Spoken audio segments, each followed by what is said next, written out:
Assalamualaikum warahmatullahi wabarakatuh.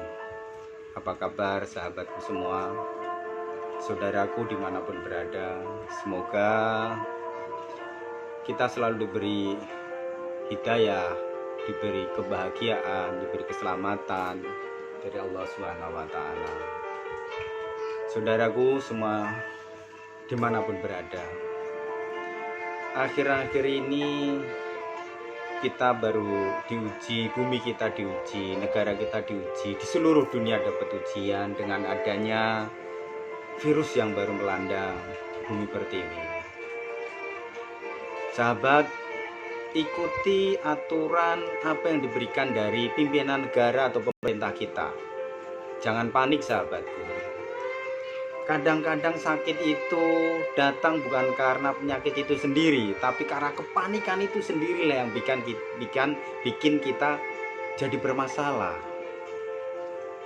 Jadi mulai sekarang sahabat, kalau pengen tahu informasi tentang berita-berita yang valid, ikuti berita-berita yang resmi.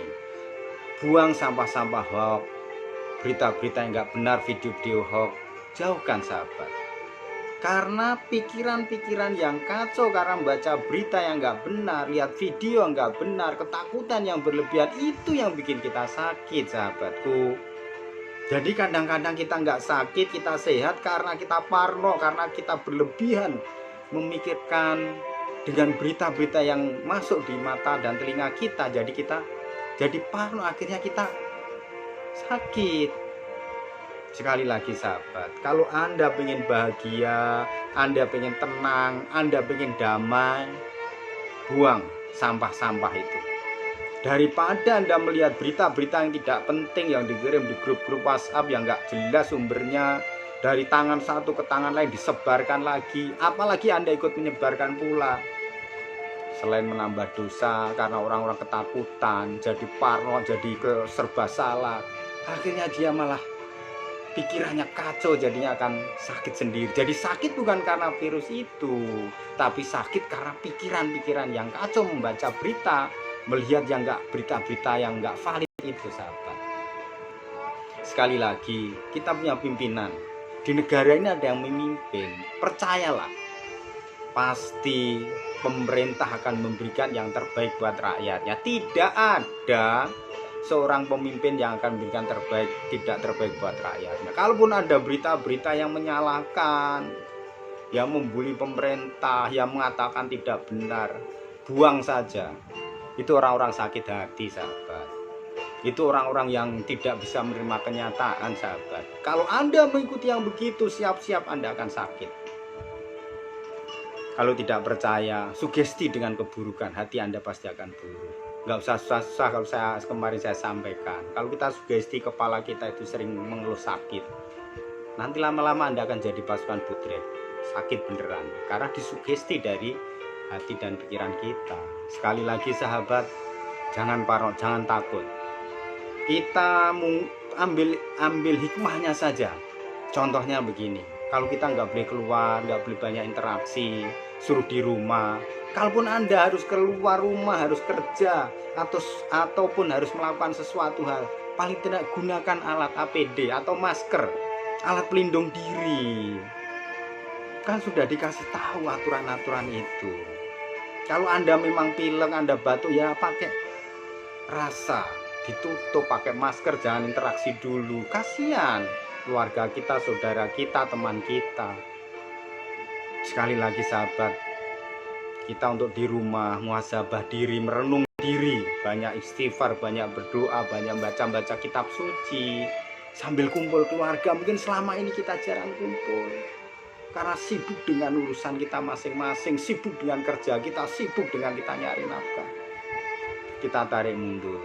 Saya tahu sahabat, memang kita biasa kerja, mendapatkan suatu hasil kita tidak mendapatkan. Kita maklum, memang kita keadaan yakin. Apakah kita akan mencari nafkah? Akhirnya kita bilang buat penyakit buat keluarga kita. Alhamdulillah, jangan sampai terjadi.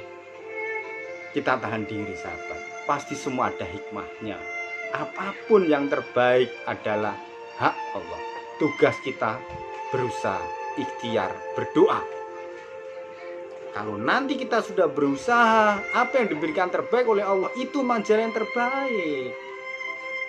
Sekali lagi sahabatku, mari kita banyak berdoa, banyak berserah diri pada Allah. Tidak ada yang tidak mustahil karena izin Allah.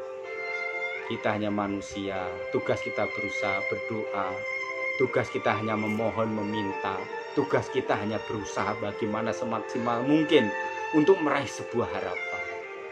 Sekali lagi, jangan khawatir berlebihan, karena khawatir itu yang bikin persoalan. Ada beberapa orang yang telepon saya, Pak, lambung saya naik, jantung saya cepet. Ya, karena terlalu berlebihan mengkhawatirkan mungkin keluarganya, anaknya, suaminya, ekonominya, masa depannya.